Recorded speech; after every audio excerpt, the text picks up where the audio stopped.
Hello mga kapatid, magandang araw sa inyong lahat. Salamat sa Panginoon sapagkat bigyan tayo ng pagkakataon para makapag-fellowship katulad ng dati.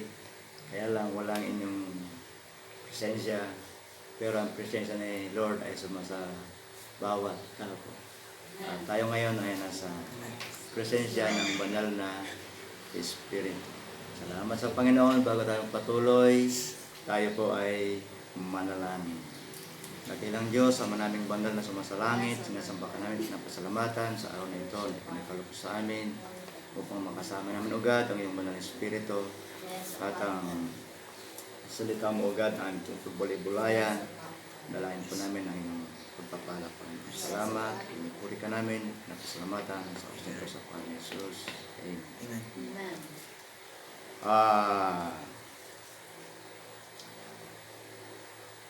Good morning.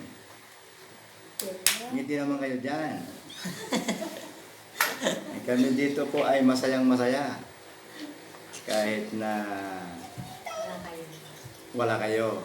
Pero ganun pa man, mas masaya kami kung kasama namin kayo. So, tinawag tayo ng Panginoon para pagpalain at hindi para sumpain. So, sa araw na ito, atin pong pag-aaralan ang susi na tinatawag na pagpapala. Sabihin mo sa katabi mo, pagpapala. Pagpapala. Ayan. Una, ang ating pong text ito mahanapan dito po sa Matthew chapter 6, verse 1. Ang susi ng pagpapala. Ang sabi sa verse 1 ng Matthew chapter 6, dapat, sabi rito, take heed that you do not do your charitable deeds before men.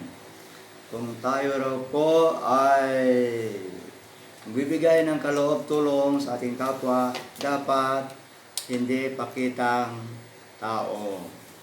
Ang sabi niya dito, okay, do not do your charitable deeds before men, to be seen by them.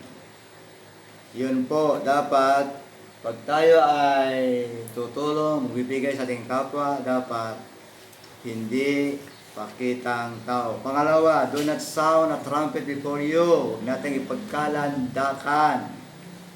Ang sabi doon, kapag atin pong pinagkakalandakan, ang sabi doon, otherwise you have no reward from your Father which is in heaven.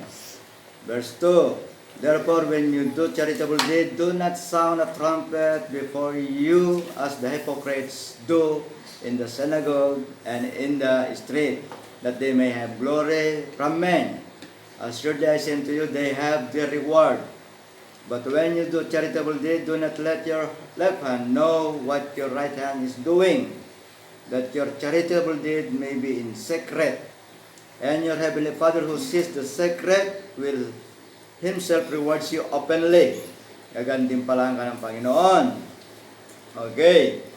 And when you pray, you shall not be like the hypocrites, for they love to pray standing in the synagogue and on the corner of the streets, that they may be seen by men. Assuredly I say unto you, they have the rewards. But you, when you pray, go to your room, and when you have shut your door, pray to your Father who is in a secret place, and your Father who is in secret will reward you openly. Okay, and when you pray, do not use vain repetition as the heathen, for they think that they will be heard for their many words. Therefore, do not be like them, for your Father knows things you have need of before you ask Him. Okay. Ang tamang panalangin po ay unang sabi niya, huwag nating ipakita sa ating kapwa-tao na pag tayo tumutulong bibigay, ipagkakalandakan natin. At huwag din tayong tatanggap ng parangal patungkol sa mga bagay-bagay na ginagawa natin. Dapat ang Diyos ang magaganting para sa atin. Okay? Okay, paano bang manalangin? Number 1, sabi niya, go to your room. Verse 6. Close the door and pray to your Father who is in secret place. Yun po ang sabi sa verse 6. Dapat wala pong istorbo. Pangalawa, dapat nakafocus tayo sa Panginoon. Pangalawa, do not use vain repetition. Huwag nating ulit-ulitin yung mga hinihingi natin sa Diyos. Katulad ng mga pagano, ang sabi ron, one word is enough to the wise man or to the wise God. Amen? Okay. Number 3,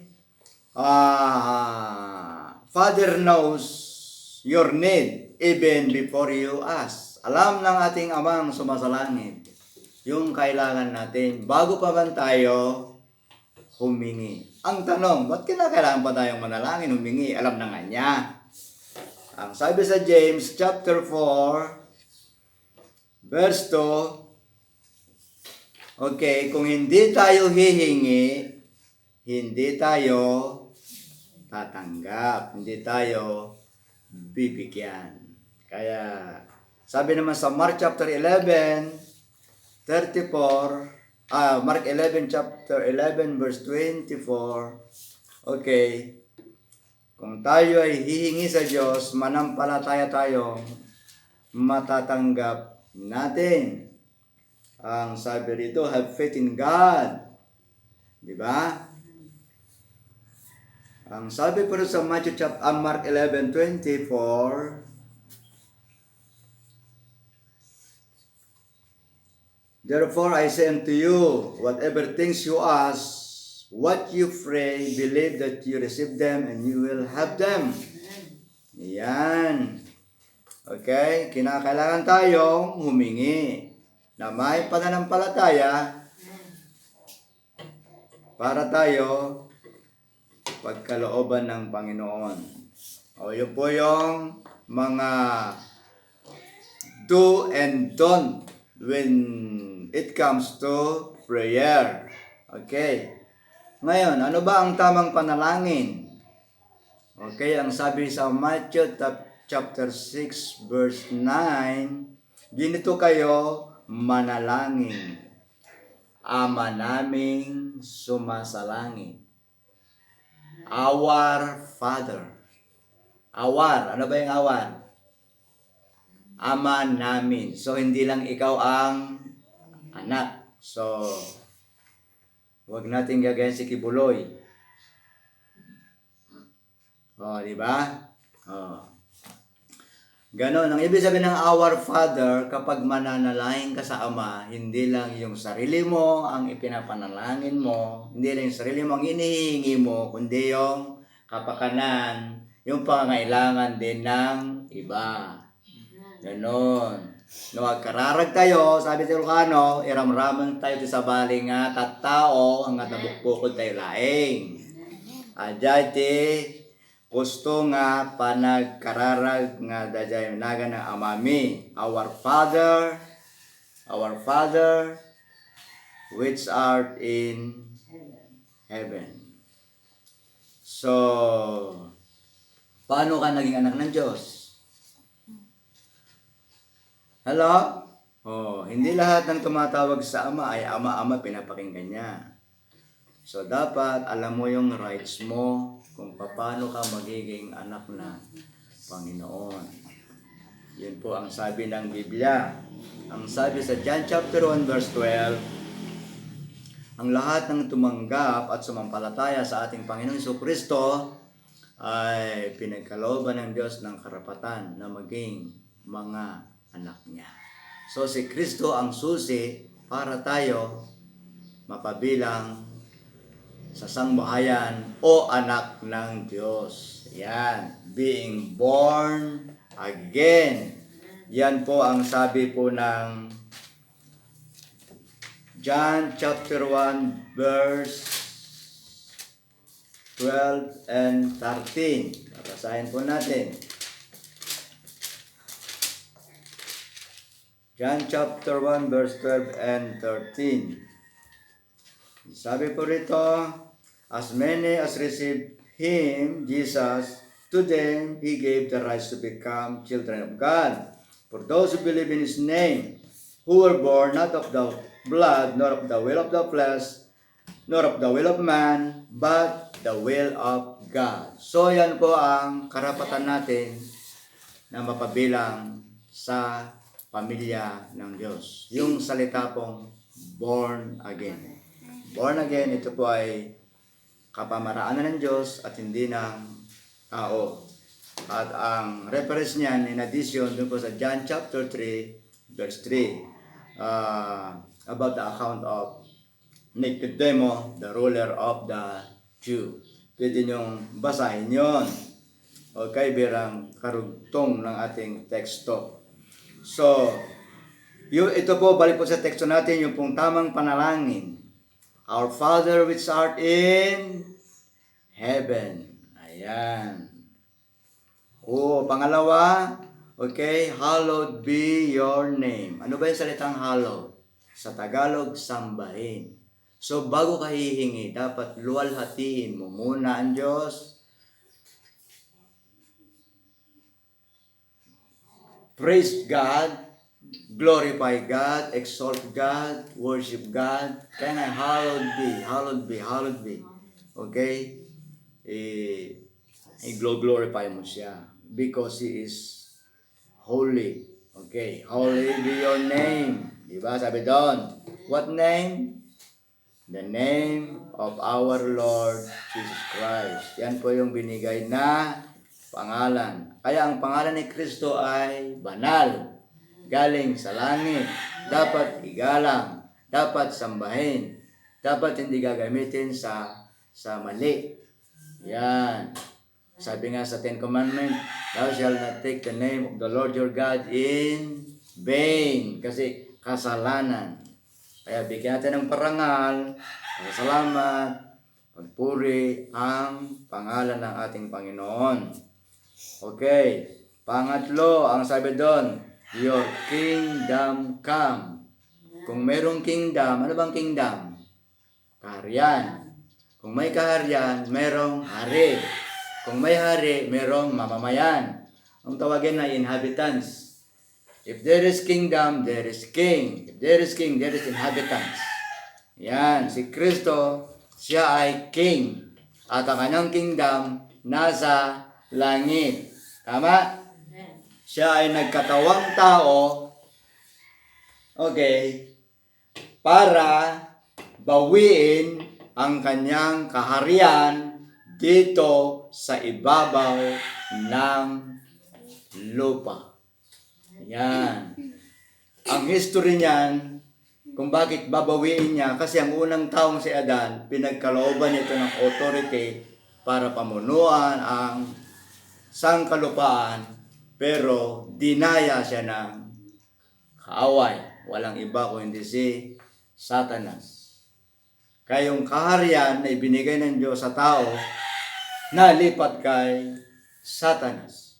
Ngayon, yun ang dahilan kung bakit nagkatawang taong Panginoon para bawiin ang kanyang kaharian.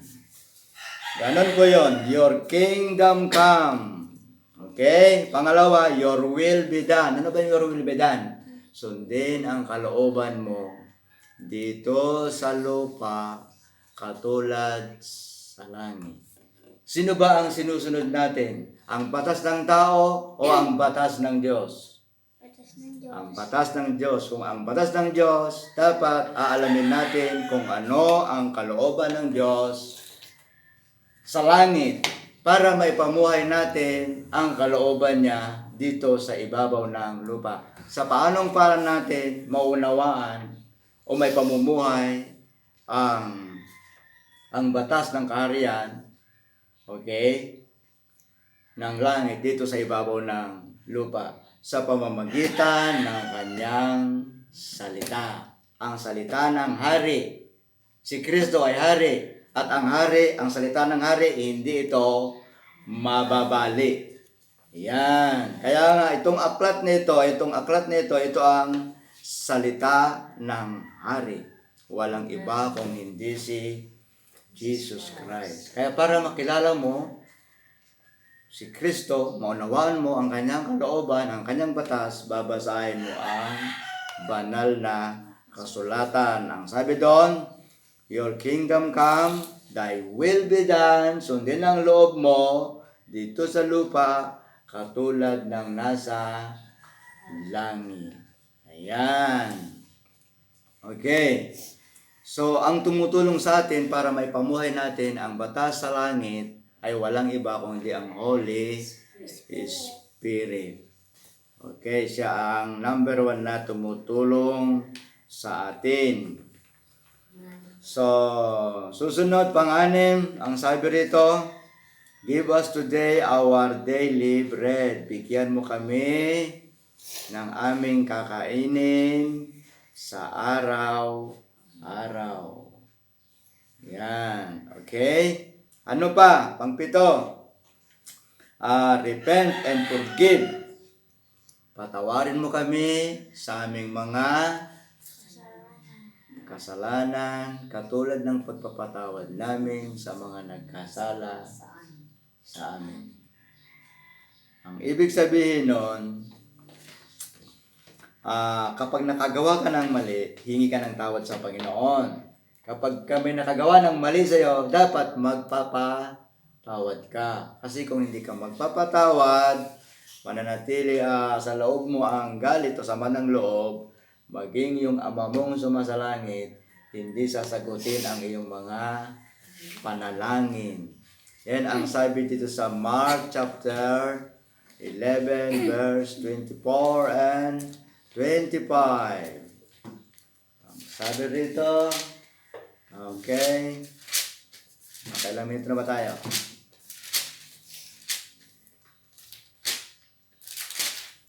Okay, ang sabi dito sa Mark 11:24, verse 25, wherever you stand praying, kapag kayo ay nananalangin, if you have anything against anyone, kapag meron kayong hinanakit o galit, kanino pa man, patawarin mo siya. Okay? So that your Father in heaven may also forgive you and your trespasses. Para patatawarin ka ng iyong amang sumasalangit. Alam mo, ang taong hindi marunong magpatawad, mapagtanim ng sama ng loob, galit sa kapwa niya, katulad ng mga inchik na yan na nagkalat ng coronavirus, galit na galit ang mga Tagaytali sa kanila. Ayun, dahil sa nangyari. Sa ating Pilipino, okay, kung ginawan tayo ng hindi tama, dapat marunong tayo magpatawad. Kasi kung hindi tayo magpatawad, isasara ng Diyos ang pintuan ng langit, pintuan ng pagpapala, hanggang sa tumigas ang puso mo. Kaya nga si Jesus Christ ang isang magandang halimbawa. Tingnan nyo, si Kristo namuhay na walang kasalanan, namuhay na matuwid, banal, hinatuloy nila ng kamatayan. Minsan nakabayubay sa krus ng Kalbaryo. Anong ginawa niya? Nagbanta ba siya? Hindi. Ang sabi niya, Ama ko, patawarin mo sila sapagkat hindi nila alam ang kanilang ginagawa. So, ganun din tayo. Ganun kabigat, ang kahirap, kasama ang ginawa sa atin, dapat magpapatawad tayo. Kasi yun ang kalooban ng Diyos. Hindi pwedeng hindi ka magpapatawad. Kaya mo yun kasi sinabi ng Lord. Pag sinabi ng Lord, 100% yun. Kaya magiging malaya. Kasi sabi ng Biblia, you shall know the truth and the truth will set you free. O yun ang ibig sabihin po ng repent and forgive and forget. Pangwalo, sabi niya, lead us not into temptation. Huwag mo kaming ipahintulot sa tukso. Tignan mo si Eva, nahulog sa tukso, kasama si Adan. Anong nangyari? Okay? Pinaglaruan sila ng tukso. Kaya tayo, huwag tayong padadala sa tukso. Ano ba ang tukso? Ayan, may tatlong nakakatukso. Sa English po ito the lust of the flesh, ang nasa ng laman. The pride of life, ang kayabangan. Ano pa? The lust of the eye, yung maganda sa ating paningin. Yan yung tatlong tukso na ginagamit ni Satanas para mapabagsak ang tao. Yan. Kaya nga si Satanas bumagsak si Satanas dahil sa kayabangan. Yan. Meron pa ba kayong kailangang mayabang? Sino? Si Nabucodonosor. Di ba? Mayabang si Nabucodonosor. Kung babasahin nyo ang Kings si Nabucodonosor, naghambog ito. Okay? Anong nangyari kay Nabucodonosor nung siya po ay naghambog? Inalisan siya ng authority. Naging katulad siya ng isang hayop na kumain ng damo. Pagkaraan ng 7 taon, ibinalik yung kanya isip. So, na-realize niya na meron palang Diyos. Akala niya siya kayo Diyos. Ganon. Kaya mga taong mayabang, nakakalimot sa Diyos. Hello? Kaya ngayon panahon ng coronavirus, naku, delikado lahat ng mayabang. Pero yung mga taong matutuwid, hello, katulad ni Kristo, tama ba? Matuwid, tama ba?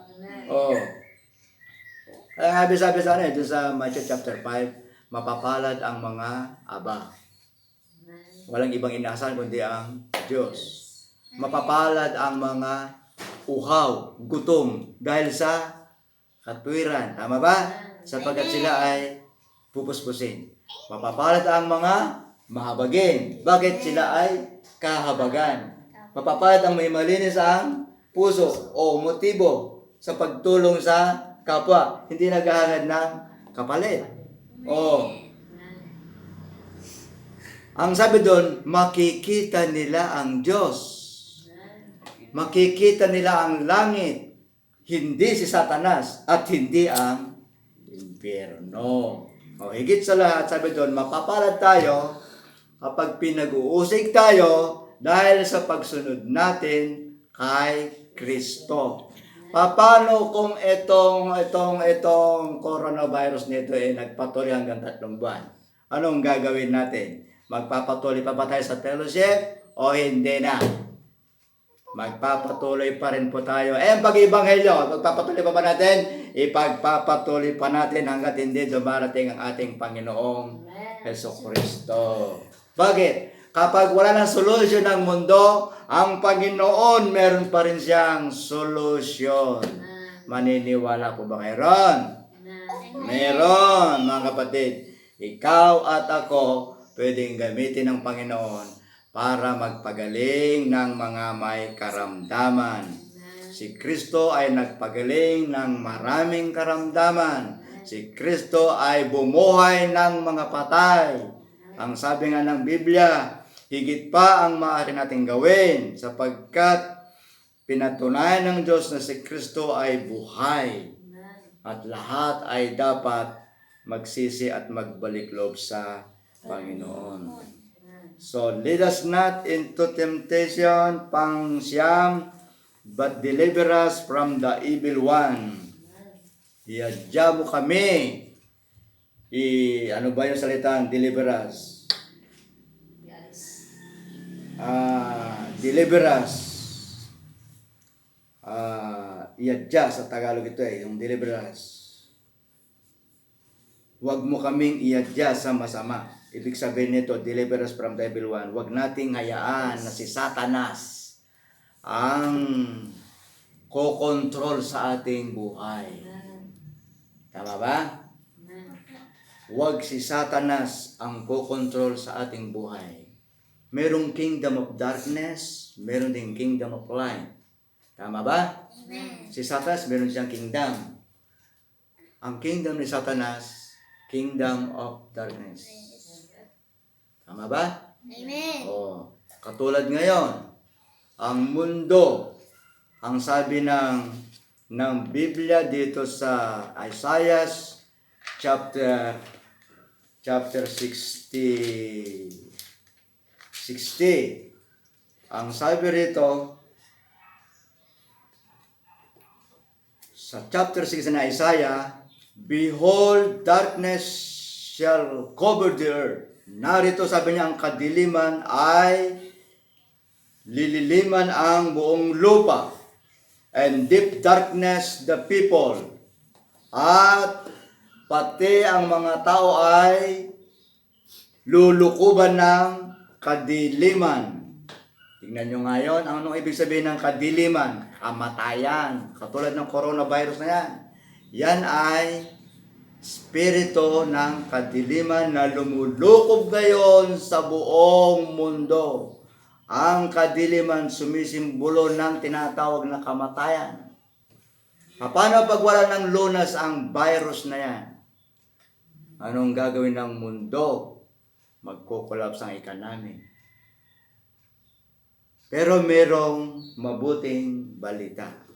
Ang kaharian ni Kristo. The kingdom of light. Ang sabi rito. Okay? But the Lord will arise over you, and His glory will shine upon you.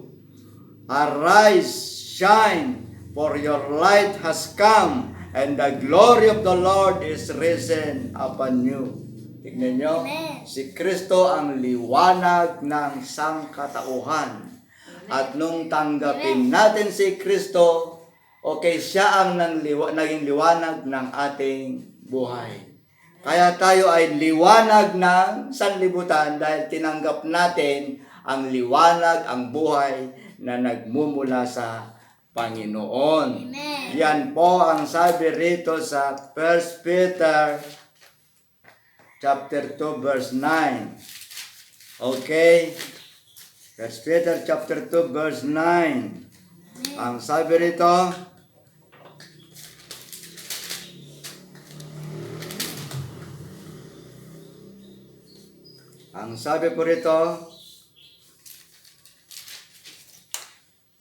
verse 9, but you are a chosen generation, a royal priesthood, a holy nation, His own special people, that you may proclaim the praises of Him who called you out of darkness into His marvelous light.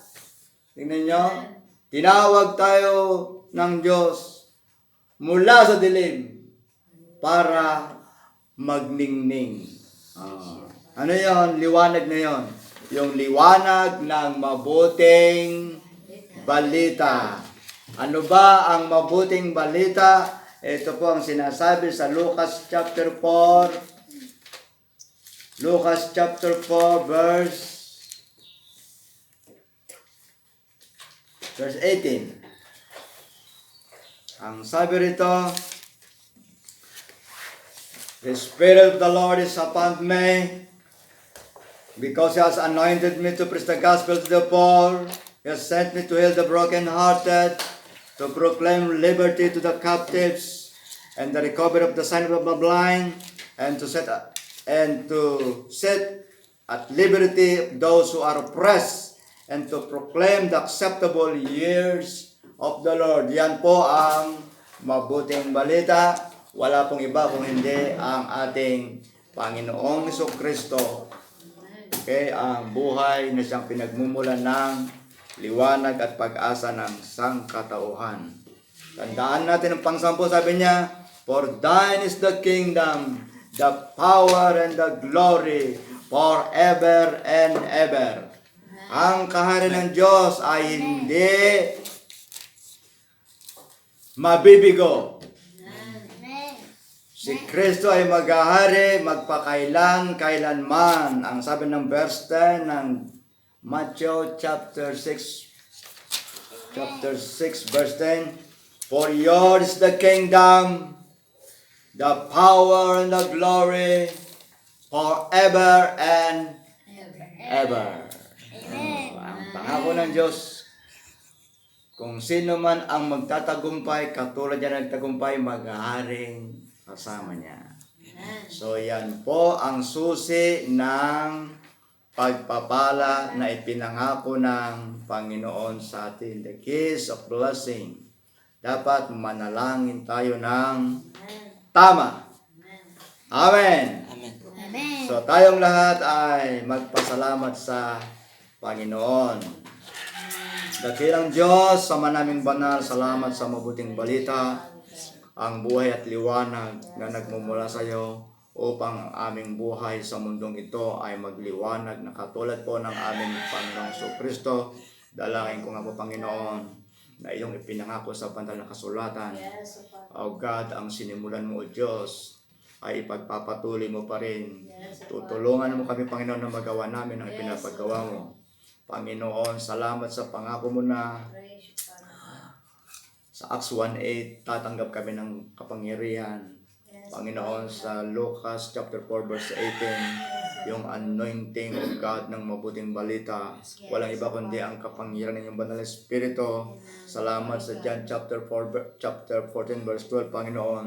Lord, sinabi mo na higit pa, O Diyos, ang magagawa namin sapagkat ikaw ang buhay na patotoo, na ikaw ay sumasamin. Pagpalaan mo, Panginoon, ang mga kapatid kong itugad na nawalay ng ilang beses na wala kong fellowship. Pero Panginoon, salamat sapagkat ikaw ay Diyos na sumasa lahat ng dako, Panginoon. Na nakakaalam pa ng lahat ng pangailangan ng iyong mga anak. Pagpalain mo sila, Panginoon. Puspusin mo na yung banal na Espiritu. Puspusin mo sila, Panginoon, karunungan, katapangan, Panginoon, na ipahayag ang mabuting balita, sapagkat ang mabuting balita lamang, Panginoon, ang tanging pag-asa ng sangkatauhan upang ang tao, God, ay maligtas sa kapahamakan ng kasalanan, Panginoon. Salamat po sa banal na dugo ng aming Panginoon Jesucristo, na sa pamamagitan niya natamo namin, Panginoon, ang katubusan, ang kapatawaran, Panginoon, at ang buhay na punong-puno ng iyong kalulatian, kapurihan, kapangyarihan, karangalan. Walang iba, Panginoon, kundi ang pagkabuhay na muli ng aming Panginoon Jesucristo. Panginoon, salamat, pinupuri ka namin, nilulhati kami tinadakila. Panginoon, sa mga banal na pangako, Panginoon, na hindi mo kami iiwan, hindi mo kami babayan, Panginoon. The Lord, magkakaroon ng kasagutan ng lahat ng bagay. Panginoon, sa mga taong umahanap sa iyo, Panginoon. Lord, bless our nation, bless our governments, those who are in authority. Wonderful Father, oh God, protect them from the evil one. Oh God, from coronavirus, oh God. Destroy, oh God, the power of our enemy. In the name of Jesus, we bless your name, we worship God. In Jesus' precious name we pray. Amen, amen, amen. Amen. Ilang oras yan? Patay mo na. Bye.